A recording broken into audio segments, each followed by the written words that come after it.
Y hoy nos acompaña el doctor Omar López Mato, médico oftalmólogo, director del Instituto de la Visión, investigador de la Historia y el Arte, director de Olmo Ediciones. Muchísimas gracias, Doc. Gracias a vos. Y hoy el tema que tenemos es trayectos póstumos. Sí, bueno, dicen que la muerte puede ser el comienzo, la muerte ¿no? puede ser el final. El comienzo de una historia. No es el final, sino el comienzo de una historia. Aparte, yo siempre digo, la medicina te sirve para disfrutar de la vida, pero la filosofía te sirve para enfrentar la muerte. Así es. Sí, este libro en realidad lo edité hace muchos años, ¿sí? Después lo editó otra casa y ahora volví a recuperar los derechos. Este libro salió por suerte en Italia, ¿sí? Con distintos nombres, etcétera, pero el título original de Trayectos Póstumos es el que le puse yo hace 15 años atrás. ¿Por qué ese título? Porque en realidad estoy hablando de aventuras de cadáveres. Sí. Es el trayecto que hacen después de muerto. Sí. Que suena raro, no, como un cadáver. No, es una aventura de cadáveres. Entonces, este libro tiene casi 500 hojas. Sí. Me he dedicado a recoger historias de distintos cadáveres, célebres algunos, ignotos otros, que en cierto momento fueron víctimas de amores desencontrados, de odios ancestrales, en fin, de condiciones humanas complejas que lo llevaron a tratar o de homenajear o de vituperar o de alterar o de menoscabar al cuerpo de una persona que puede haber sido el amado o el odiado. Claro. Entonces, a lo largo de todo este tiempo se dan circunstancias que son a veces tragicómicas, muchas son trágicas, otras son cómicas y la mayor parte termina siendo tragicómica. Lo que pasa es que muchas veces los cadáveres, y son los cadáveres célebres, tienen un factor de aglutinante, tienen un peso político. Claro. Los entierros del político, muchas veces uno asiste al entierro del político y está viendo cómo hay un juego alrededor del mismo y cómo alguien se quiere apoderar de esa áurea que rodea a este tipo de héroes muertos. Sí. Avellaneda decía, y eso lo dijo cuando hizo traer de vuelta el cadáver de San Martín, que las naciones se apoyan sobre los cadáveres de personas célebres, sobre las tumbas de personas célebres. Entonces era importante, y eso lo vemos todos los días, hay que honrar la tumba de Sarmiento, la tumba de San Martín, la tumba de Belgrano, y todas ellas tienen historias. Sí. La de San Martín, que empieza 30 años después de muerto, sí. No la traen, porque había cierto tipo de discusión. El hecho de que San Martín le dejara el sable a Rosas había creado cierto tipo de suspicacia, sobre todo en los grupos más unitarios liberales. Pero al final, bueno, Avellaneda, a pesar de que su padre había sido víctima del rosismo, dice, no, San Martín tiene que volver. Pero aparte hay otra cosa. Mitre acababa de escribir la historia de San Martín. Y en ese momento, recordemos que cuando sube a Avellaneda, Mitre le hace la revolución del 74, la revolución de la Verde, a Avellaneda. No estaba de acuerdo, decía que Avellaneda había subido por fraude, y sí, subió por fraude. Entonces Mitre le hace una revolución. Lo pusieron preso a Mitre por esa revolución y estuvieron hasta un punto de fusilarlo a Mitre por haber hecho un movimiento sedicioso contra un gobierno legítimamente constituido. Pero bueno, no, pasó a mayores.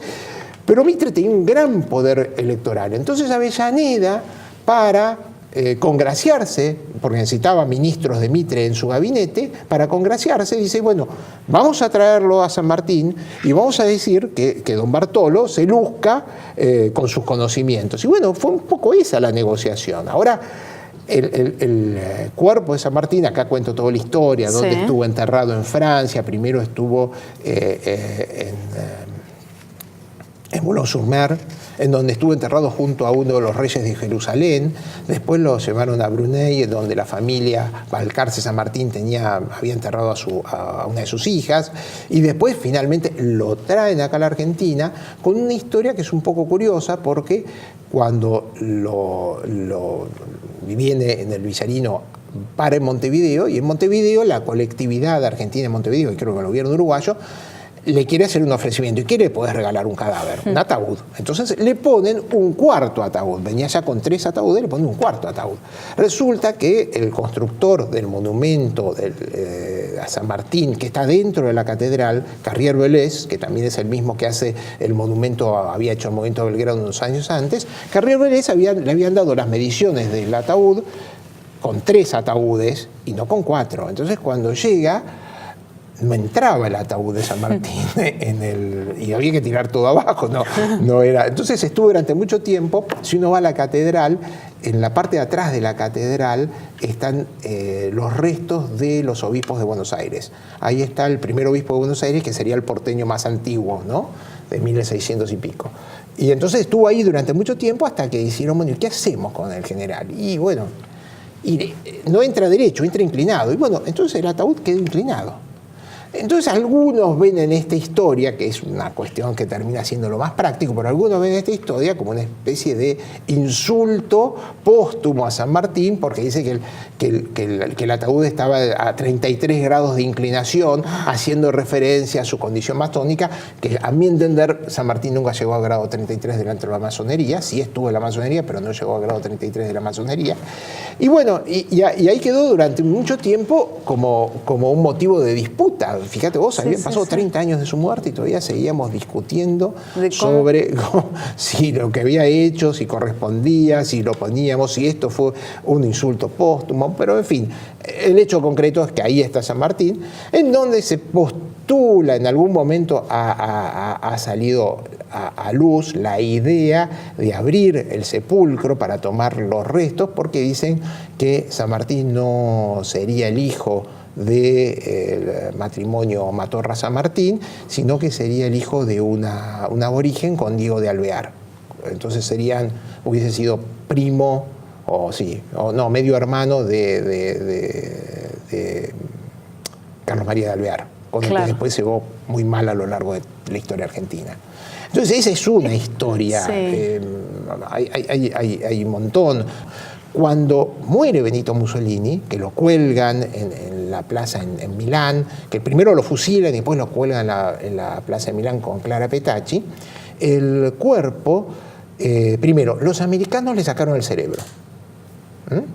Y el cuerpo fue enterrado en distintas iglesias, generalmente franciscanas, oculto en distintas iglesias franciscanas, en una especie de ataúd de latón, de zinc. En la década del 60, es decir, llevaba varios años muerto, los neofascistas tenían que discutir unas elecciones con el Partido Comunista, con los demócratas cristianos, etc. Y los neofascistas dicen, bueno, yo le voy a dar los votos, pero nos dejan enterrarlo a Benito en el enterratorio de la familia. Y dicen, sí, cómo no, y entonces le permiten que Benito fuera enterrado en su pueblo natal. El lugar se convirtió en centro de grescas entre fascistas y comunistas, ¿no? Entonces estaban de un lado al otro, se agarraba a trompadas todos enfrente de la tumba de Mussolini, que un poco lo que pasó acá también cuando trasladaron los restos del general Perón a lo que era la quinta 17 de octubre. Pero lo curioso es que en el año 70 los norteamericanos la ubican a Raquel, la esposa de Benito, la ubican para devolverle el cerebro de Benito, que lo habían cortado en los preparados histológicos, estaba todo cortadito en distintos vidrios, y le devuelven todos los preparados histológicos a Raquel, que se pone muy contenta porque ahora sí lo tenía todo su Benito. Doctor Omar López Mato, muchísimas gracias. Gracias a vos. Seguimos con el programa.